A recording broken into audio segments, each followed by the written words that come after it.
Welcome back to the channel of TS Gupta. কেমন আছো তোমরা সবাই? তো দেখতেই পাচ্ছ গরম তেলের মধ্যে আমি আপাতত চিনি দিচ্ছি, তার আগে দারচিনি আর এলাচ এগুলো দিয়ে রেখেছি। কি ভেজেছিলাম? মাছের মাথা। এখন দিচ্ছি পেঁয়াজ ভাজা জন্য। ঠিক আছে, কেন সেটা তো থাম্বনেলে বুঝতেই পেরে গেছো যারা দেখেছো। আর এই মিডিয়াম সাইজের একটা পেঁয়াজ পুরো দিলাম। তো এর মধ্যে এবার দেখতেই পাচ্ছ আমি মাথাগুলো ভেজে রেখেছিলাম আগেই। এইটা একটুখানি সাতলাবার পর, ভালো করে একটুখানি সাতলাবার পরে আমি আলুও কেটে রেখেছি, সেগুলোও দিয়ে দিচ্ছি। ঠিক আছে, তো দেখো এবার আলুগুলো আমি ডুমু ডুমু করে কেটে, এখন তো ছোটো ছোটো আলু পাওয়া যায়, তাই জন্যই ছোটো ছোটো একটু আলুগুলো লাগছে। যদিও আমি একটু প্রেফার করি আলু একটু ছোটো করে দেওয়া, কেন কি মনে হয় যেন কোয়ান্টিটিটা আরেকটু বেড়ে যাবে। অ্যান্ড প্লাস চন্দ্রমুখী আলু তো সিদ্ধ হতেও টাইম লাগে না। আলু যখন একটু বেশ ভালো ভালো ভাজা হয়ে গেল, তখন আমি এদিকে দেখতে পাচ্ছ বাঁধাকপি দিয়ে দিচ্ছি। তো বুঝতেই পেরে গেল তো, মাছের মাথা দিয়ে বাঁধাকপি। তোমরা হয়তো এবার বুঝতে পারছো না যে আমি এক্স্যাক্টলি মশলা কী দেবো। তো মশলার মধ্যে আমার রসুন, আদা, টমেটো, কাঁচা লঙ্কা 3টে, রসুন একটু বেশি পরিমাণের নেবে। আর ওটা আমি দেখাইনি, আই এম সরি, তাড়াহুড়োতে আমার ওটা দেখানো হয়নি। তো ওইটা, আর তার মধ্যেই আমি নুন, হলুদ, নুনটা চাইলে পরেও দিতে পারো। তো হলুদ, লঙ্কা গুঁড়ো, জিরা গুঁড়ো আর ধনে গুঁড়ো এগুলো আমি দিয়ে দিয়েছিলাম। ঠিক আছে, তো এবার এগুলোকে খুব ভালো করে আমি মিক্স করছি। আর আমি ওটা একসাথেই পিষে নিয়েছি, যার জন্য ওটা আমার দেখানো হয়নি। যেটা বলছিলাম যে চন্দ্রমুখী আলুগুলো কিন্তু খুব তাড়াতাড়ি সিদ্ধ হয়, তো তোমরা চাইলে সেটা ইউজ করতে পারো। আমার তো অ্যাকচুয়ালি সুবিধেই হয়।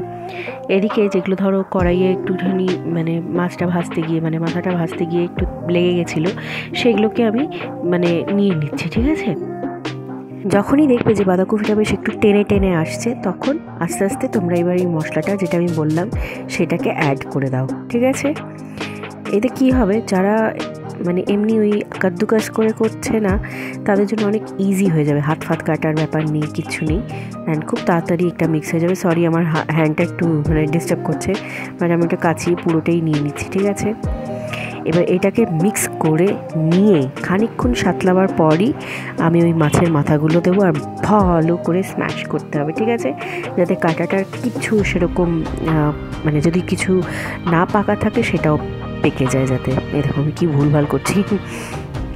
যাই হোক, এবার এটাকে পুরো মিক্স করার পালা এসছে। তো মিক্স হয়ে গেলে যেটা বললাম, দেখতেই পারবে মাছের মাথা দুটো অ্যাড করতে হবে আর ম্যাশ করতে হবে। ঠিক আছে, তো একটু মোটামুটি মিক্স করার পরে আমি মাছের মাথাগুলোকেও দিয়ে দিচ্ছি, কারণ মশলাটা ওর ভেতরেও ঢোকা দরকার। দেখতেই পাচ্ছ ওই বাটিটার মধ্যে আমি রেখেছিলাম। এবার এটাকে ভালো করে আমার ম্যাশ করার টাইম। তো যেহেতু আগের থেকে ভাজা, সেই জন্য ওটা ম্যাশ করতে খুব ইজি হবে। এবার দেখো কিছু জায়গায় একটু মনে হচ্ছে না কাঁচা কাঁচা রয়ে গেছে, সেইগুলোকে পাকানোর জন্য বেশ অনেকটা টাইম ধরে আমাকে এটার পাকতে দিতে হবে, যাতে কোনো জায়গায় কাঁচা কাঁচা আর না থাকে, আর মশলা অ্যাকচুয়ালি ঢোকে। আচ্ছা, আমি একটা কথা বলে দিই, আমার মশলার মধ্যে আমি জিরা গুঁড়োটাকে একটু বেশি দিয়েছি। তোমরা চাইলে হলুদ বা লঙ্কা গুঁড়ো বা ধনে গুঁড়ো, সেটা তোমাদের টেস্ট প্রেফারেন্সের উপরে আমি রাখছি, তোমরা সেইভাবে করতে পারো কোনটা বেশি দেবে। আমি জিরাটা দিয়েছিলাম, যার জন্য দেখতেও একটু অদ্ভুত জিরা জিরা টাইপের দেখতে লাগছে, একটু অদ্ভুতই রঙটা এসছে। ইউজুয়ালি বাঁধাকপির রঙটা একটু হলদে হলদে হয়। তো এখানে আমি স্বাদ মতন নুন নিচ্ছি, তোমরা তোমাদের মতন হিসেবে নুন নিয়ে নিও। আমি এখানে খুবই কম কোয়ান্টিটি বানাচ্ছি আর সেটাই দেখাচ্ছি। 2 মানুষের জন্য আমি 1 গাদা কী আর বানাবো বলো। তো এটা তোমরা চাইলে ভাত দিয়ে খাবে, গরম গরম ভাতের সাথে খুবই ভালো লাগবে। তার সাথে মাছের মাথা দিয়ে যদি কেউ ডাল করো, সেটাও ভালো লাগবে। আর সেটা আমার আশা করি ভিডিওতে আমি আগেও দেখিয়েছি। এইসব রেসিপিগুলো হচ্ছে গিয়ে বাঙালিদের ঐতিহ্য। তো তোমরা যারা চাও, তো দেখতেই পাচ্ছ, এখানে দেখতে পাচ্ছ তো মিক্সিংটা আমি যেরকম ভালোভাবে হয়ে গেছে। এবার আমি দেবো ঘি আর গরম মশলা। এখানে একটু পোড়া পোড়া লাগতে দিও, অনেক জল বেরোবে নুন দেওয়ার পরে। চিনিটাও এই সময়ই আমার অ্যাড করার আছে। তো এইটাকে পুরো যেটা কড়াইয়ে লেগে গেছে সেটাকে আমি ভালো করে কাচিয়ে নিচ্ছি। ঠিক আছে, পোড়া কিচ্ছু নিচে লাগতে দিও না।